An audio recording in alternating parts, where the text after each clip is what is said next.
किसान अशांति पैदा नहीं करता, तो जो अशांति पैदा कर रहे हैं वो किसान नहीं है।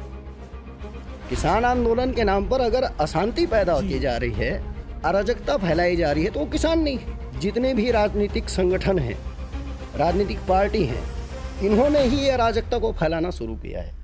चाहे वो जाट आंदोलन हो, गुज्जर आंदोलन हो, आरक्षण के नाम पर हो, आज अब उन्होंने किसान के नाम पर। जो सत्ता पे रहती है वो आंदोलन को दबाती है और जो विपक्ष में रहती हो आंदोलन करवाती है। आंदोलन करवाने के बाद 20 सालों से इन्होंने एक ट्रेंड पकड़ लिया है, आग भड़काओ, उसके बाद जाति दंगे होंगे, सामाजिक दंगे होंगे, धार्मिक दंगे, ये दंगे ही तो हैं। इसमें मान लो अभी आपने देखा होगा किस प्रकार सेना के जवान, पुलिस के जवान खाइयों में कूद रहे थे। अन्ना अब इस आंदोलन में सिर्फ अन्ना नहीं है या केजरीवाल नहीं है, रामदेव जी नहीं थे। क्यों नहीं थे? क्योंकि इन तीनों की इच्छा पूर्ति हो गई। चलो किसानों के आंदोलन के बीच में अराजक लोग घुस गए, लेकिन बदनाम कौन हुआ? वो किसान जिसका हम सम्मान करते हैं। किसान टकरा किससे गए?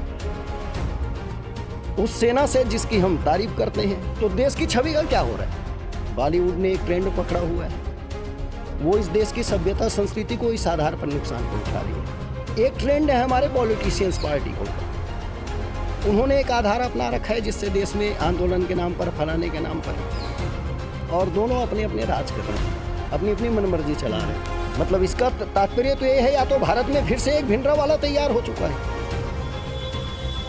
कहीं ना कहीं तो तैयार हुआ होगा, तभी तो वहाँ खालिस्तानी झंडे चढ़ा रहे हो आप अराजकता फैला करके वो सिचुएशन उत्पन्न करते थे जो इंदिरा गांधी के समय हो गया, ताकि सरकार गोली चला दे।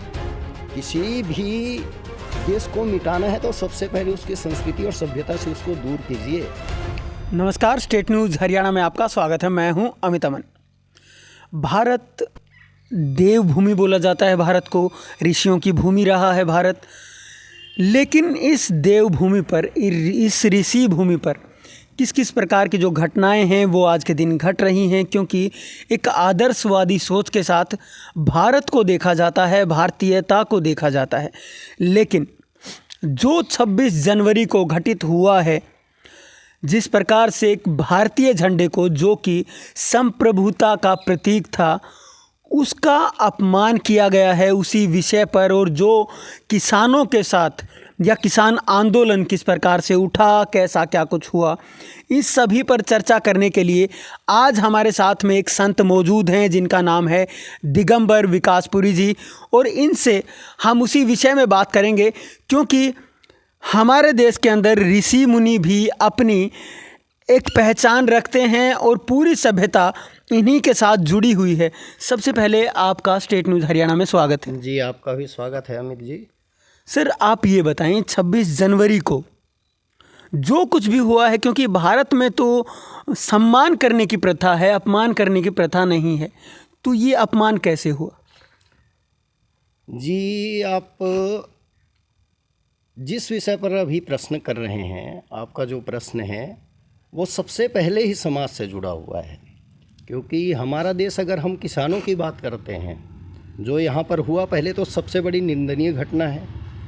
ये भारत के लिए दुर्भाग्यपूर्ण घटना है कि भारत देश के अंदर जहाँ पर लोग एक दूसरे का सम्मान करना श्रेयस्कर समझते हैं, वहाँ पर अगर ऐसी घटनाएं हों, झंडा चाहे किसी भी शासन काल में एक हमारी पहचान रही है, प्रतीक है हमारी शासन सत्ता का। पहले भगवा झंडा था, जब राजा रजवाड़े चलते थे तब समय भगवा झंडा था। धीरे धीरे जैसे अंग्रेज़ों के गुलाम हैं, अंग्रेज़ों ने अपने झंडे टांगे, हमारा देश स्वतंत्र हुआ, हमने तिरंगा को अपनाया जी, पूरे पूरे देश ने। आज कोई भी व्यक्ति उसका अपमान नहीं कर सकता है, वो हमारे देश का वो प्रतीक है जो हमारी पहचान है देश की, हमारी संस्कृति सभ्यता है। उसका सम्मान होगा तो हमारा सम्मान है, हमारा सम्मान से उसका सम्मान है, ये निश्चित है। साधु सन्यासियों की बात आती है, साधु सन्यासी समाज को हमेशा हर दिशा में सही तरीके से चलने का स्वरूप सिखाते हैं। जैसे मैं आज से आपको एक बात बोलना चाहूँगा कि हमारे देश में 2 चीज़ों का महत्व है, एक किसका? सेना का, और एक किसान का। कृषि प्रधान देश है जी। साधु संत भी उसी श्रेणी में आते हैं। ये 3 देश में, समाज में शांति की व्यवस्था को कायम करने के आधार स्तंभ हैं। कौन कौन से? एक तो सेना के अंतर्गत पुलिस भी आती है, जो देश की आपकी सुरक्षा में लगे हैं। ये आध्यात्मिक सुरक्षा संत करते हैं, सामरिक दृष्टिकोण से सुरक्षा आपकी सेना पुलिस करती है, और अर्थ की पूरी व्यवस्था हमारी चलती है सिर्फ फैक्ट्रियों से नहीं, अन्न के उत्पादन से, जिसे हमारे कृषि लोग करते हैं, किसान लोग करते हैं।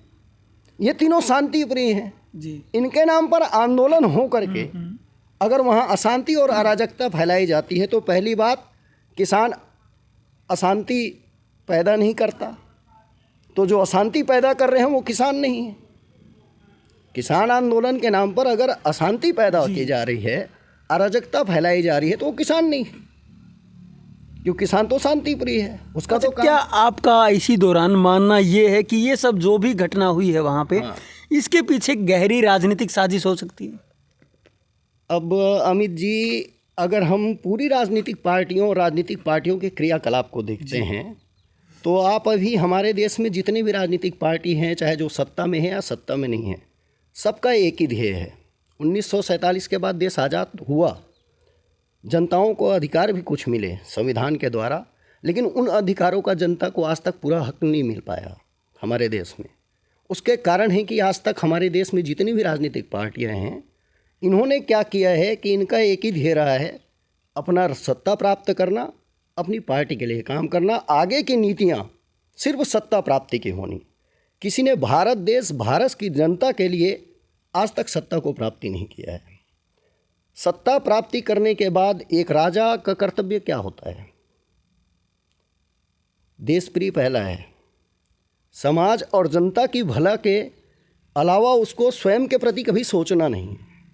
ऐसे हमारे इतिहास भी हमारा यही कहता है, पढ़े तो, जो आदर्श प्रस्तुत राज चलाए, जिन्होंने भारत के अलावा इस पृथ्वी के 90% भूभाग पर जिन्होंने राज किया, ऐसे इतिहास हैं हमारे, खोल के देखे जाएं तो।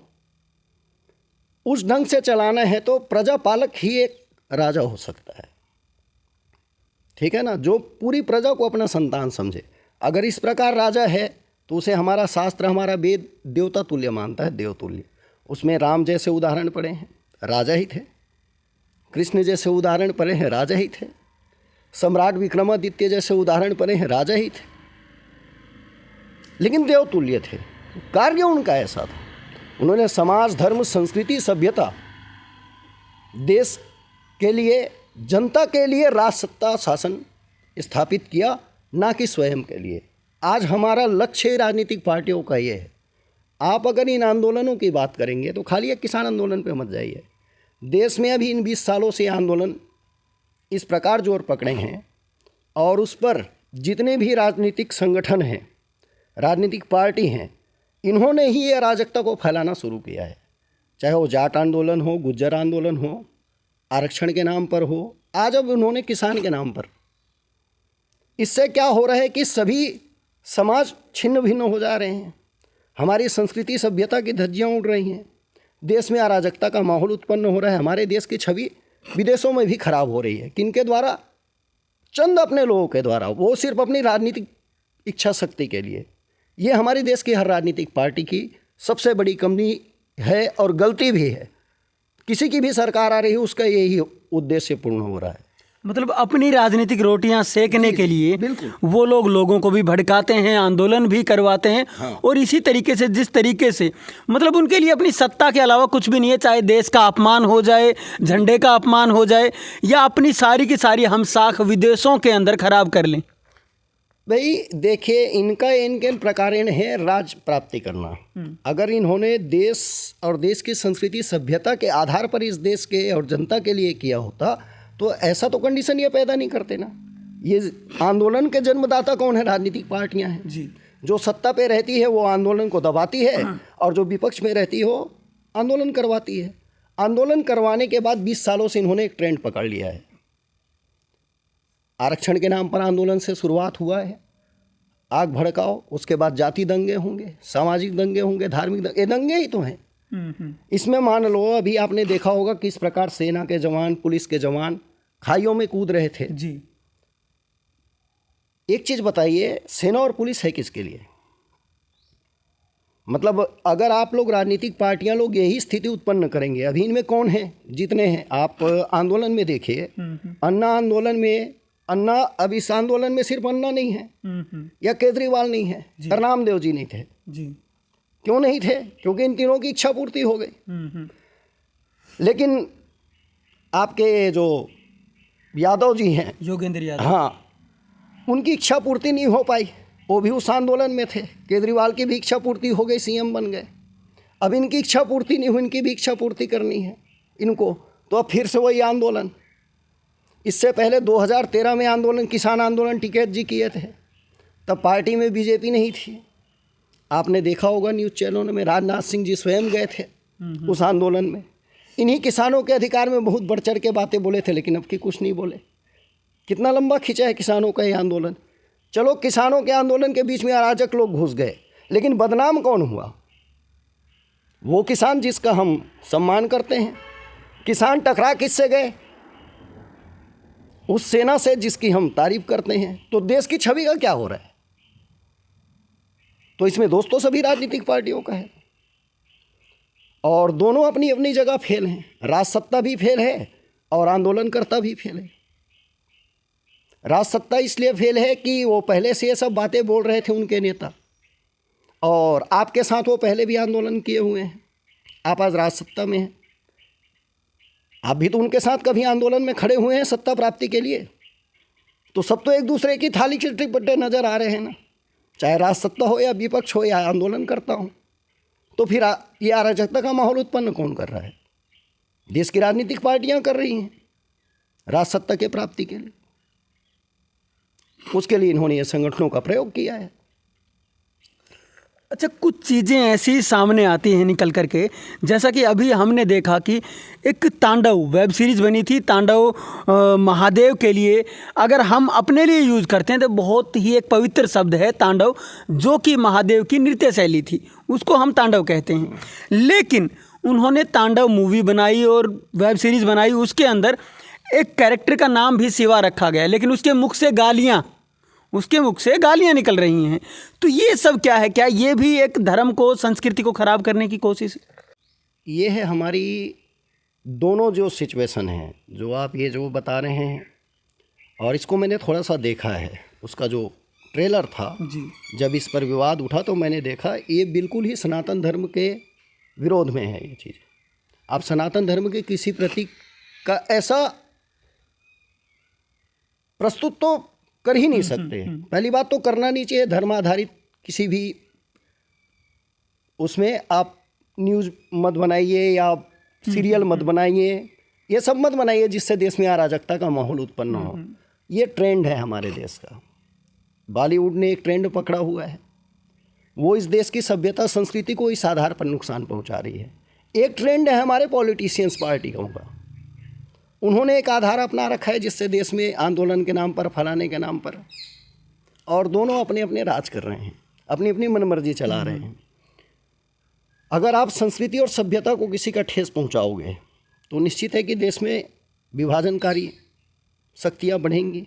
उसका फ़ायदा कौन उठाएगा? आज किसने उठाया फ़ायदा?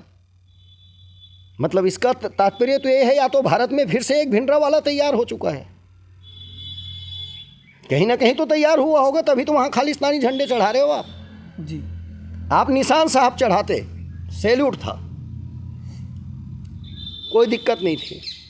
तिरंगा नहीं फेंकते, तिरंगा का अपमान नहीं करते, बेशक चढ़ाते मत, आपको नहीं चढ़ाना था, फेंकना नहीं, अपमान नहीं करना था उसको कहते आप रखो, हम इसको नहीं, हम खाली निशान साहब चढ़ाएंगे, तो भी हमें फ़ख्र होता, देश को भी फ़ख्र होता। आपको पुलिस वालों से मारपीट नहीं करना था, आपने पुलिस वालों से मारपीट किया। क्यों किया? आप अराजकता फैला करके वो सिचुएशन उत्पन्न करते थे जो इंदिरा गांधी के समय हो गया था, ताकि सरकार गोली चला दे। तो ये सरकार को भी ब्लैकमेल करना है और अराजकता फैलाना है। और उसके बाद आपने झंडा टांगा, चलो धर्म आधारित में आपने सिर्फ निशान साहब को टांगा होता तो निशान साहब को पूरा देश पूछता है, उस झंडे से किसी को कोई आपत्ति नहीं थी। आप तिरंगा का अपमान करते हैं, बॉलीवुड वाले धर्म संस्कृति का अपमान करते हैं, लेकिन इसके अगेंस्ट बोलने वाला कोई नहीं है जी। उनके एजेंडे के पीछे क्या होता है, किसको फ़ायदा पहुंचता है उससे, जब वो धर्म का, संस्कृति का अपमान करते हैं? इस तरीके से तांडव में दिखाया गया, पहले भी पाताल लोक भी बन चुकी है, और ऐसी ही वेब सीरीज़ क्या, अगर मैं आपको एक नॉर्मल तरीके से कहूँ कि कोई भी मूवी बनती है तो उसके अंदर क्या दिखाया जाता है कि कुछ जो गुंडे होते हैं उनको भगवा वस्त्र लिए हुए दिखाया जाता है कि भगवा वस्त्र वाले ही गुंडे होते हैं।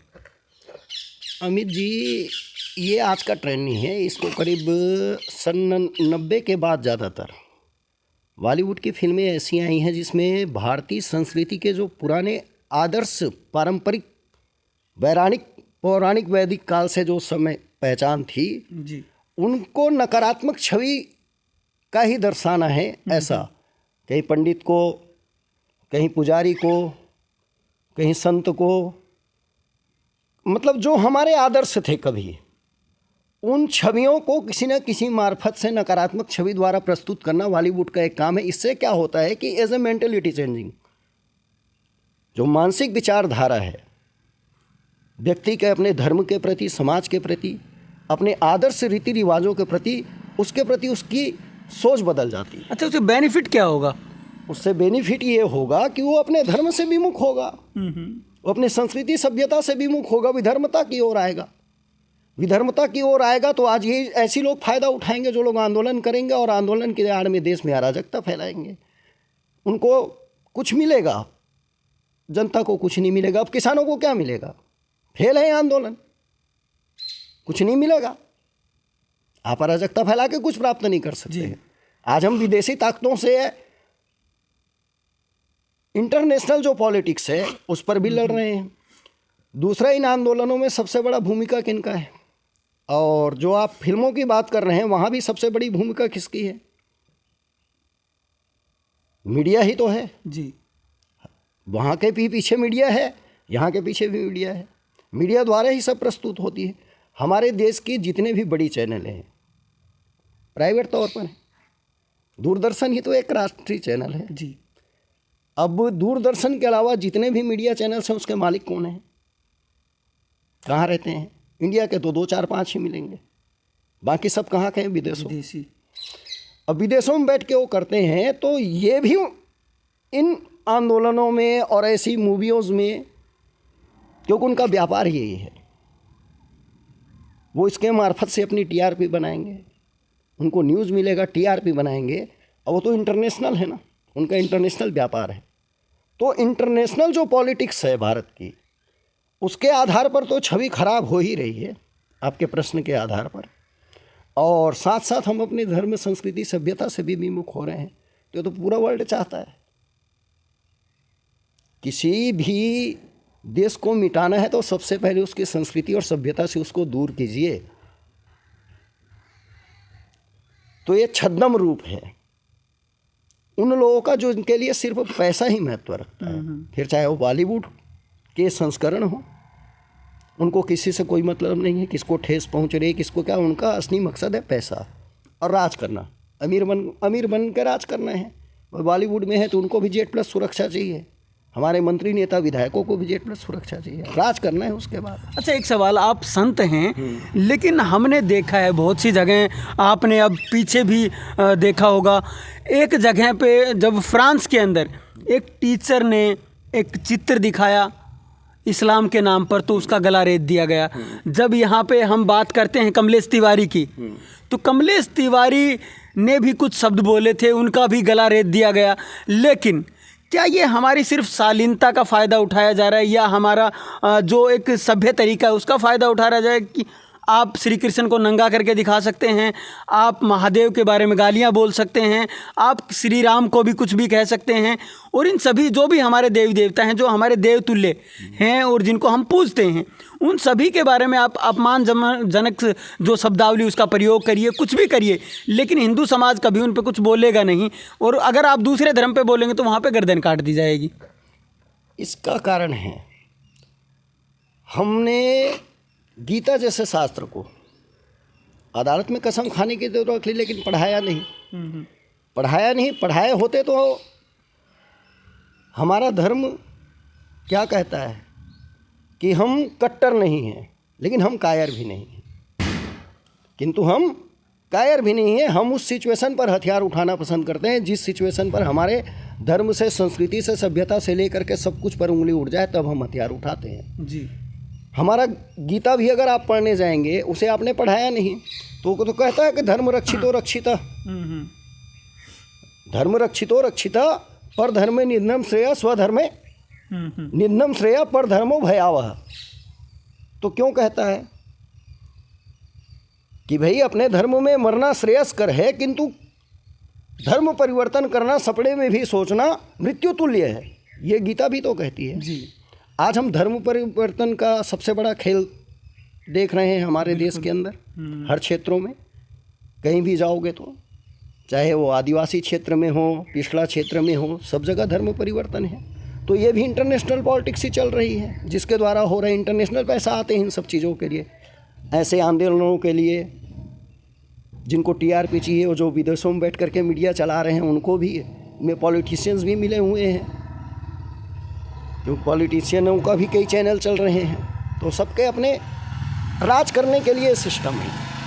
अब आपने प्रश्न जो किया है वो क्या है कि बॉलीवुड के द्वारा है। बॉलीवुड भी पैसा कमाने का एक अड्डा है, सिर्फ पैसे से मतलब है उनको, को धर्म संस्कृति से फूट डालना है देश में। अभी ऐसा सीरीज आप बनाते आ रहे हैं, इन सारे सीरीज़ों को अगर इतिहास उठा करके देखोगे तो उससे एक धर्म को नुकसान के लिए बनाया जा रहा है। हमारे यहाँ सबसे बड़ी गलती कहाँ हुई? 1947 में हम आज़ाद हुए। आज सबसे बड़ा देश में एक मुद्दा है कि देश को हिंदू राष्ट्र घोषित कर देना चाहिए। यहाँ से लेकर के क्या अमेरिका, क्या ब्रिटेन, सब जगह यही बातें हैं। तो हमारा अधिकार नहीं है क्या? देश का अगर हम वास्तविक बंटवारा करते हैं तो हमारी ये मांग जायज़ है। और मांग जायज़ क्या है? सबको मानना चाहिए, ये हिंदू राष्ट्र ही है। रह यहाँ कोई भी सकता है। अगर हमने धर्मनिरपेक्षता और लोकतंत्र को अपनाया है, हम चाहते हैं कि सभी धर्म के लोग रहें हमारे देश में, किंतु राष्ट्र हिंदू ही रहेगा। क्यों रहेगा? क्योंकि जब बंटवारा धर्म के आधार पर हुआ है, धर्म के आधार पर हमने अगर धार्मिक दृष्टिकोण से आप देखते हैं तो एक देश दे दिया था। उसके बाद ये जो हिस्सा बचा था, यहाँ पर हमारी पॉलिटिशियंस की कमी रह गई। इनको उसी समय, बेशक मुसलमान हमारे पूर्वज चाहते थे कि जो मित्रवत थे वो यहाँ रुकना चाहे तो रुक सकते हैं। देश की आज़ादी के समय उनको रुकने दिया गया। जो क्रिश्चियन थे उनको भी रुकने दिया गया, चाहे अंग्रेज़ थे वो, तब भी रुकने दिया गया। उनको रुकने दिया गया था। तो साथ साथ हमें ये ज़रूर करना था कि जिस प्रकार पाकिस्तान अलग होने के बाद एक इस्लामिक देश बन गया, हमारे से कटा है वो, बिल्कुल। तो हमारे देश को हिंदुओं के हिस्से में दिया गया था, तो इनको उसी टाइम हिंदू राष्ट्र घोषित करना चाहिए था। अगर उस टाइम हिंदू राष्ट्र घोषित हो गया होता तो आज इस प्रकार धर्म, संस्कृति, सभ्यता से खेलने की, खास करके सनातन धर्म की, न बॉलीवुड की होती, न किसी वेब सीरीज़ वाले की होती। ये अपने धर्म के लिए तो आप कुछ भी नहीं सुन सकते हैं, जरा सी बात है तो आप गला रेत देंगे। और हमारे धर्म के खिलाफ आप पूरी फिल्म बना दीजिए, हमारे धर्म के प्रतीकों के खिलाफ पूरी फिल्म बना दीजिए, हम कुछ नहीं कर सकते। खाली कार्टून की बात कर रहे हैं। जब इन्होंने हुसैन जी का तस्वीर बनाया था तो आपको याद हो हमारे देश में क्या मुजफ्फरनगर, क्या मेरठ, क्या बुलंदशहर, साउथ में जाते तो क्या साउथों के शहर जला मारे थे हमारे देश के मुसलमानों। क्या भारत में बना था वो? किसका नुकसान किया आपने? आप देश में रहे, हमारे देश ने आपको रुकने दिया। हमारे देश ने आज तक हिंदू राष्ट्र नहीं घोषित किया, क्योंकि आपको शरण दिया गया उस टाइम, नहीं तो आपको तो एक अलग देश दे दिया गया था। हम चाहते, हमारे पूर्वज चाहते तो नहीं रुकने दिया जाता, लेकिन हम में उदारता है, हम सभी का सम्मान करते हैं। हमारा कहने को प्रेम से रहिए। हमारी परम परिभाषा है कि प्रेम ही भगवान, और हमारे शास्त्र भी कहते हैं कि हरि सर्वत्र सर्वत्र समाना और प्रेम ते प्रकट हो ही मैं जाना। कि अगर प्रेम का दृष्टिकोण है तो ईश्वर सभी जगह है, वो निराकार है। आप तो मुर्दे को पूछते हैं, हम तो निराकार को पूछते हैं, जिसका कोई आकार ही नहीं है। वो साकार भी हो सकता है और नहीं भी हो सकता। सिखाने की प्रयास कर रहे हैं कि इस बॉलीवुड के अनुसार आपकी संस्कृति सभ्यता को चलाइए, है ना। युवाओं की मानसिक को विकृतता की ओर ले जाना ही बॉलीवुड का काम है, जिनके द्वारा, और कुछ नहीं है, और इनको पैसा कमाना है। अच्छा, आपको क्या लगता है कि आपने अभी कहा अपने शब्दों में कि उस समय पे अगर भारत को हिंदू राष्ट्र घोषित कर दिया जाता तो क्या कमियां रहीं, क्यों नहीं कर पाए हिंदू राष्ट्र घोषित? देखिए, इस विषय पर आप बात करते हैं तो स्वतः ये हिंदू देश घोषित है उसी दिन से, समझौते के अनुसार। उसको इन्होंने कानूनन अमली जामा नहीं पहनाया।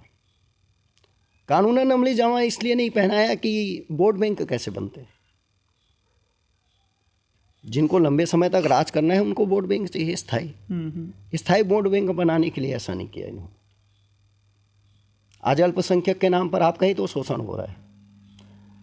अगर ये फिल्म भी गलत बनाते हैं, अगर इन पर उंगली उठाओगे तो ये अल्पसंख्यक का आड़ ले देते हैं कि अल्पसंख्यक हैं, हम मुस्लिम हैं इसलिए बोल रहे हैं, जबकि ऐसा होना नहीं चाहिए। आप भी इस देश के नागरिक हैं। आप पहले नागरिक हैं, बाद में हिंदू मुसलमान होंगे। कोई भी इस देश में रहता है वो, आपका भी उतना ही अधिकार है, उसका भी उतना ही अधिकार है। आप एक जगह तो बराबर के अधिकार मांगते हैं और दूसरे जगह जो उनका वास्तविक अधिकार है वो तो न सरकार देना चाहती है, न यहाँ के दूसरे धर्म के रहने वाले अनुयायी मानना चाहते हैं कि भाई धर्म के आधार पर अगर देश का बंटवारा हुआ था तो ये हिस्सा हिंदू राष्ट्र है और इसे हिंदू राष्ट्र घोषित करने में तकलीफ किसको है। आज अगर देशद्रोह की परिभाषा है तो सबसे बड़ी परिभाषा यही है कि जो हिंदुस्तान में रह करके हिंदुस्तान को हिंदू राष्ट्र नहीं मानता वो पहले देशद्रोही है। बात की तो बात की बात है, फिर चाहे वो हिंदू हो, मुसलमान हो, सिख हो, ईसाई हो, नेता हो, अफसर हो या फिर आम जनता में से कोई भी हो, जो इस चीज़ को स्वीकार नहीं करता वो उस समझौते को, उस आज़ादी को भी स्वीकार नहीं करता है जिसने देश के दो टुकड़े करके आज़ादी प्राप्त करने का 1947 में, और उसके बाद गणतंत्र। वही लोग ये देश में आज आंदोलन कर रहे हैं। जो लोग इन चीज़ों को नहीं मानना चाहते, इन चीज़ों को स्वीकृत नहीं करना चाहते, आज ये आंदोलन उन्हीं के द्वारा चलती हैं। आज ये प्रोपेगेंडा बॉलीवुड से उन्हीं के द्वारा चलती हैं जो इस चीज़ को स्वीकार नहीं करना चाहते। ये स्वीकार होता तो हमें हमारे जिस प्रकार मुस्लिम वक्फ कबला बोर्ड आपने लिया, किसी ने रोका? कभी कोई हिंदुओं ने रोका? नहीं तो हम नहीं बनने देते। आप एक धार्मिक संस्था के द्वारा इस देश को चलाना चाहते हैं तो हिंदू समाज भी तो अपना एक वक्फ बोर्ड बना सकता है। उनका तो देश ही, उनका तो मुगल भी आए थे तो हमारे देश में आए थे कि हम मुगलों के देश में गए थे। अंग्रेज भी आए थे तो हमारे देश में आए थे कि हम अंग्रेजों के देश में। देश तो हमारा तब भी था, आज भी है, और ये सृष्टि जब तक रहेगी तब तक रहेगा। अच्छा, आप क्या ये कहना चाहते हैं साफ तौर पे कि जो आज के दिन ये सभी लोग कर रहे हैं, जो कुकृत्य कर रहे हैं लगातार, तो क्या ये वही लोग हैं या इनके पूर्वज वही लोग हैं जो उस समय पे हमारे जो देशभक्त लोग होते थे उनके खिलाफ जा कर के ये लोग उनसे संधियां करते थे जो हमारे देश को लूटने आए थे या हमसे गद्दारी कर कर के ये उन लोगों के साथ जा मिले थे, और आज वही लोग प्रोपेगेंडा भी खेल रहे हैं? देखिए, देश की आज़ादी के बाद जो असली दीवाने थे या देश का जिनमें अमूल्य योगदान था, तो आप ये भी नहीं कह सकते कि गांधी खेमे का भी योगदान नहीं था। उनका भी योगदान था, और साथ साथ भगत सिंह, सुभाष चंद्र बोस, आज़ाद चंद्रशेखर, जिन्हें कुछ बात के आज़ादी के बाद के इतिहास लिखने वाले ने तो न जाने क्या क्या उपाधि दे दिया, लेकिन असली तो वीर सपूत तो वही थे। और देश को आज़ाद कराने में जितनी भूमिका गांधी और नेहरू की बताई जाती है इतिहास में, उससे अगर ये 100% थे तो 110% थे सुभाष चंद्र जी बोस, भगत सिंह, खुदीराम बोस। इनकी प्रेरणाएं थी देश को आज़ाद कराने में। तो उनका नाम पीछे कैसे रह गया? भाई, सबको सत्ता का मोह होता है अमित, है ना। सत्ता में बैठने के बाद हर कोई चाहता है कि मेरी वाहवाही हो। आपने देखा उसके बाद इन परिवारों में से किसी का कोई आज विधायक, सांसद है इस देश में? जितने हमारे क्रांतिकारी लीडर थे जी नहीं है, नहीं है ना। तो जो आंदोलनकारी नेता थे, समझ, गांधी जी भी तो आंदोलनकारी नेता थे ना। आज भी जो भी राजनीतिक पार्टी आती हो कहते गांधी जी के आदर्शों पे चलेंगे, तो गांधी जी भी आंदोलन करते थे, लेकिन गांधी जी के आंदोलन में वो स्वयं लठ रखते थे, जनता के हाथ में लठ नहीं रहता था, है ना जी। और उस टाइम अराजकता नहीं होती थी। अब ये अराजकता फैलाने लग गए। क्योंकि इनको सत्ता से मतलब है। समस्या ये है, नहीं तो इसमें समस्या ही नहीं थी। अच्छा, कहीं ना कहीं कुछ एक, अगर मैं गीत की बात करूं या फिर एक हमारे यहाँ पे एक श्लोक बोला जाता है, अहिंसा परमो धर्मा, उसको भी अधूरा पढ़ाया गया है। और उसके साथ साथ कुछ ऐसी चीज़ें भी, एक गीत था ईश्वर अल्लाह तेरो नाम, तो उसको भी गांधी जी ने बदल दिया, लेकिन देश नहीं बदला। भाई ऐसा है, देखिए आप किसी का स्वरूप बिगाड़ करके, मान लो उस मंत्र को अगर हम पूरा पढ़ाते हैं तो क्या कहता है, अहिंसा परमो धर्मा धर्म हिंसा तथैव च, कि अहिंसा परम धर्म है। किंतु अगर धर्म को ही नुकसान हो जाए तो फिर हिंसा विकल्प है। धर्म की रक्षा के लिए आप हिंसा करेंगे तो वो धर्म नहीं है। लेकिन इसका ये मतलब नहीं, धर्म क्या है ये भी तो जानना आपको जरूरी है। ये जो हिंसाएं हो रही हैं धर्म के लिए हो रही हैं, ये तो अधर्म के लिए हो रही हैं। आपने एक आवरण लेकर के कर रहे हैं ना, और उसका मूल उद्देश्य क्या है, इंटरनेशनल मनी या राजनीतिक सत्ता की प्राप्ति, उसके बाद देश पे शासन करना। ये फिर देश हित में कैसे है? ये तो सबसे बड़ा देशघातक काम है। कोई भी कर रहा है, चाहे कोई राजनीतिक पार्टियां कर रही हैं, सामाजिक संगठनें कर रही हैं, तो ये बहुत ही बड़ा घातक है। आप तो भीतर घाती हैं। आप जैसे लोगों ने सत्ता को हथियार बना लिया, इसलिए जो क्रांतिकारी थे, जो देश के असली आज़ादी की प्रेरणा देकर के देश को आज़ाद के लिए जागृत करने वाले लोग थे, उनके परिवार का कोई भी राजनीति में नज़र नहीं आता। इसका कारण यही है कि इन्होंने उनको विस्मृत किया। जनता ने थोड़ी किया, जनता के मन में तो आज भी है। आज भी किसी जनता को पूछोगे तो कहेंगे जितना योगदान गांधी जी का, नेहरू जी का, उससे बढ़कर के योगदान मिलेगा इनका। जनता के मन से कहाँ भूले। बस ये है कि सत्ता प्राप्ति के बाद वो आंदोलन पक्ष वाले और आंदोलन के नाम पर शांति समझौता करके और आज़ादी को लेट करने वाले लोग ही, और वही लोग राजनीतिक पार्टियां बना लिए देश में। उनके राजनीतिक पार्टियां हैं। क्रांतिकारियों के कहाँ राजनीतिक पार्टियां हैं? है कहीं? कौन है बताइए? हाँ, उनके नाम पे हर राजनीतिक पार्टियां समय आने पर, उनकी तिथियां, पुण्य तिथियां आने पर राजनीतिक रोटियां आज भी सेक रहे हैं। अच्छा, आपने इतनी बड़ी बात कही कि इनका कहीं 100% योगदान था तो उनका 110% था।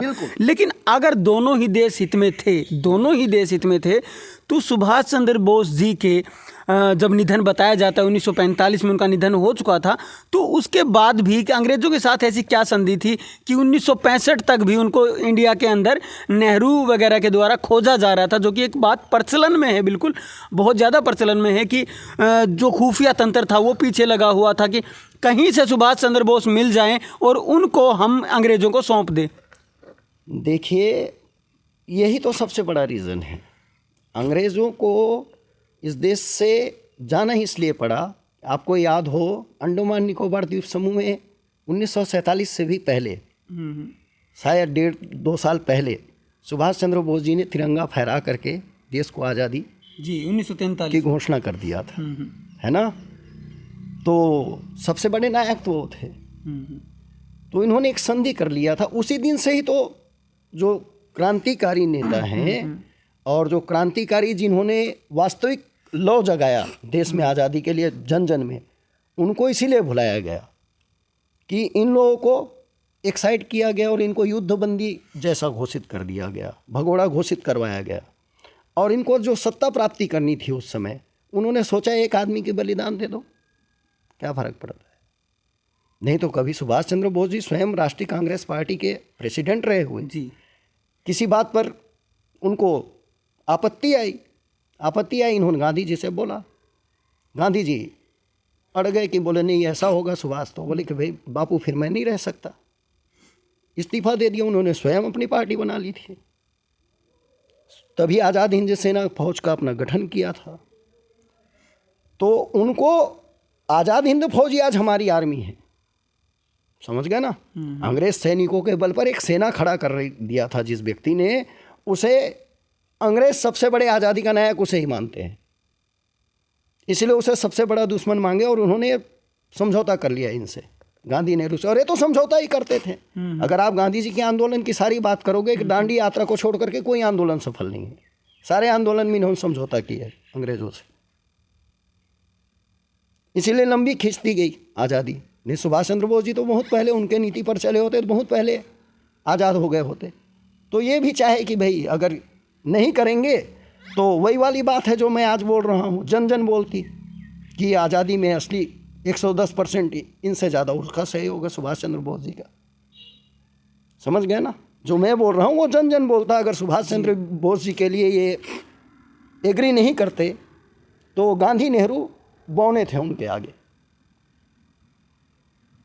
इसलिए वो नेताजी थे, international Netaji ji, first and last.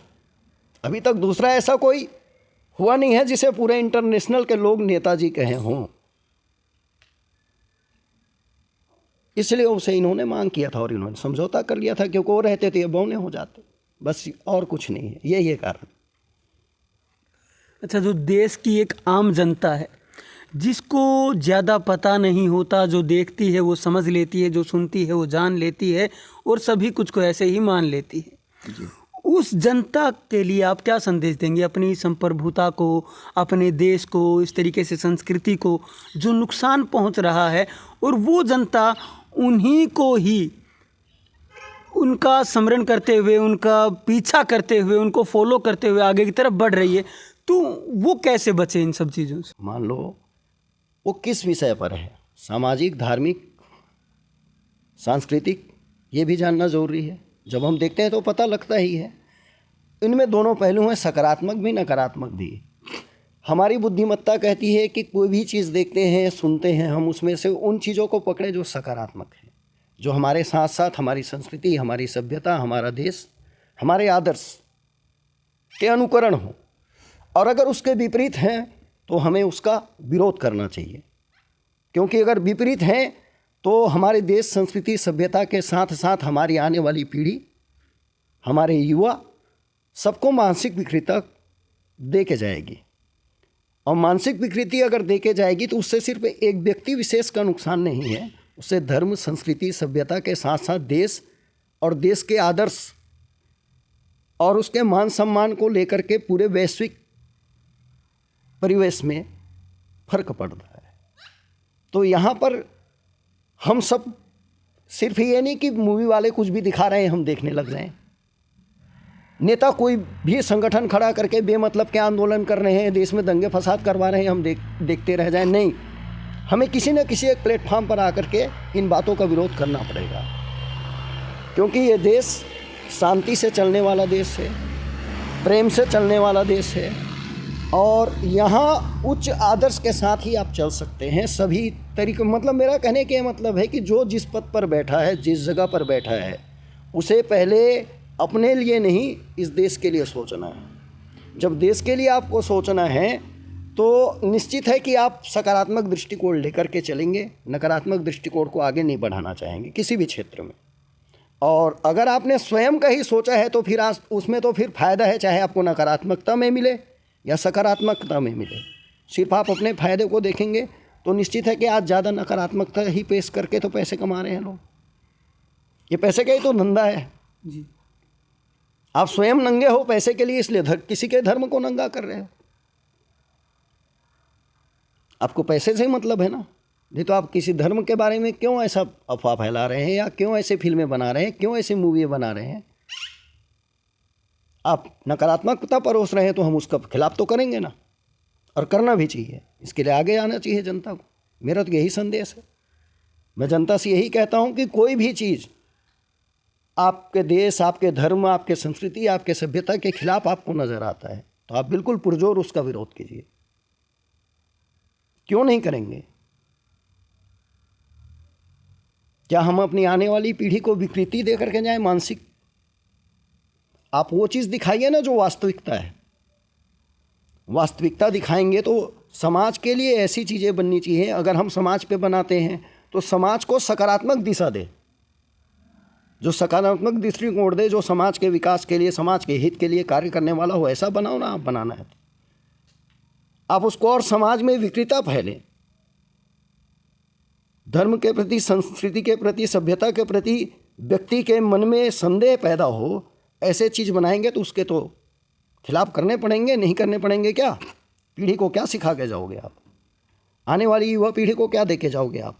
खाली धन? धन के बाद तो निधन ही है है कि नहीं? धन के बाद निधन ही है। क्या मिलेगा? आप अगर अपनी देश में संस्कृति सभ्यता का संरक्षण करते हैं तो हो सकता है आपका नाम राजा विक्रमादित्य की तरह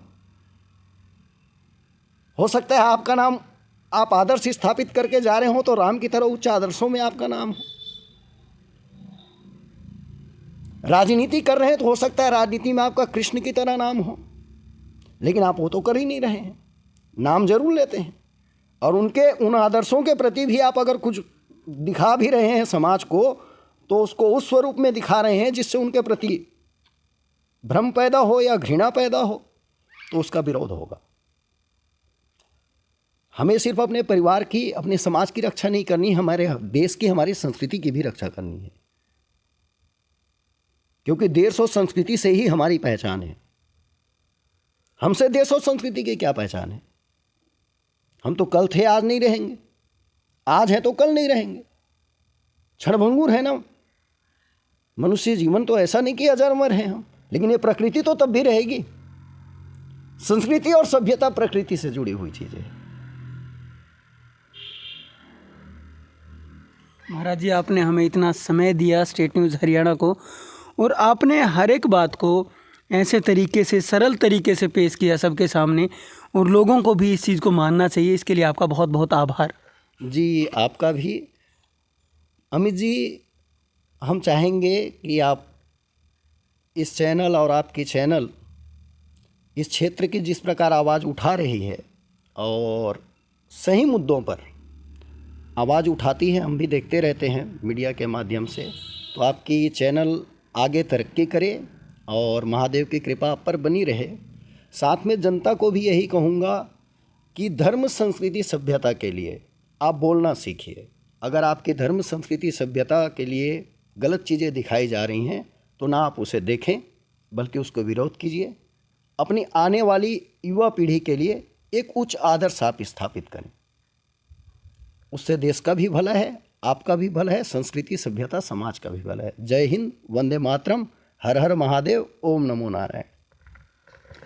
आपकी संस्कृति, आपकी सभ्यता बचाने की ज़रूरत आपको है, क्योंकि और कोई बाहर से बचाने के लिए इसको नहीं आएगा। महाराज जी ने भी सभी इन्हीं बातों का उल्लेख किया है कि आप देखें आप क्या देख रहे हैं, पहले उसके बारे में सोचें कि क्या आप सही देख रहे हैं, या फिर अगर इस प्रकार के जो आंदोलन होते हैं उनके अंदर की सच्चाई को देखने की भी आप कोशिश करें।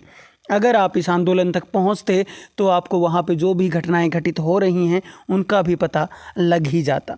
लेकिन आप बाहरी आवरण को देखते हुए कोई भी राय ना बनाएं, आप अंदर तक पहुंचें या चीज़ों को पहले समझने की कोशिश करें और उसके बाद अपनी राय बनाएं। नमस्कार, धन्यवाद।